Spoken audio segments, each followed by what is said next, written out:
Ladies and gentlemen, brothers and sisters in faith, today I stand before you to reflect upon a profound truth rooted in Catholic theology, the eternal nature of our souls. We believe that beyond the confines of this earthly existence, our souls continue to live on, transcending the limits of time and space. In contemplating the immortality of the soul, we delve into the depths of God's design and His infinite love for us. From the moment of our creation, God breathed life into our souls, forming us in His image and likeness.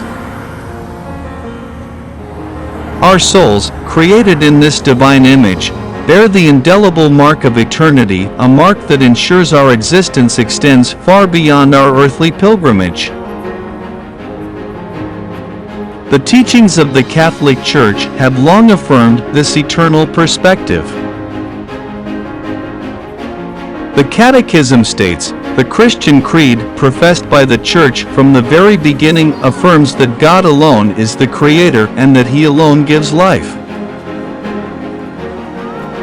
We believe that every spiritual soul is created immediately by God, it is not produced by the parents, and also that it is immortal, CCC 366.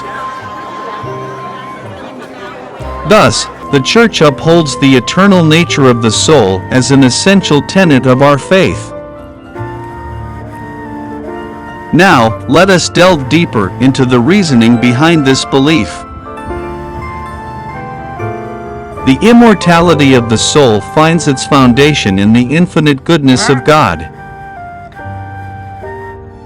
Our Creator, who is perfect and unchanging, imparts upon us a portion of His divine life, an immortal spark within us that remains connected to Him for all eternity.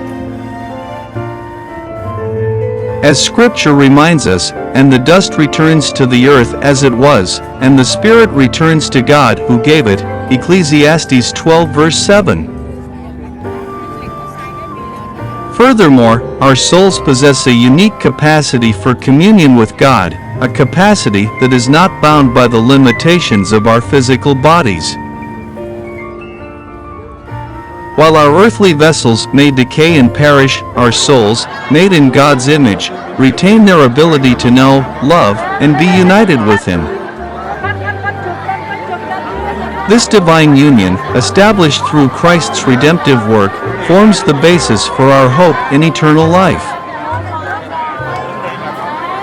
In contemplating the immortality of the soul, we are called to reflect upon the eternal consequences of our actions in this present life.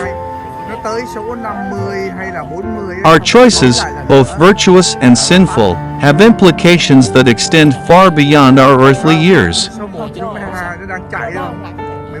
As stewards of God's gift of life, we bear the responsibility to nurture and cultivate our souls, for they are destined for an eternal destiny, a destiny that hinges upon our response to God's grace and our pursuit of holiness.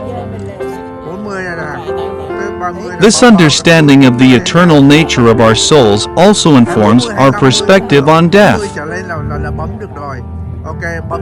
As Christians, we do not view death as the ultimate end, but rather as a threshold to eternal life. Though our bodies may return to the earth, our souls, embraced by God's love, embark on a journey towards the beatific vision and eternal encounter with the Triune God. Therefore, my dear brothers and sisters, let us embrace this profound truth with both humility and hope. Let us recognize the infinite worth of our souls and strive to live in accordance with God's plan, seeking sanctity and pursuing the virtues that draw us closer to Him. May we find solace in the knowledge that death does not have the final say, but rather serves as a gateway to the fullness of life in God's presence.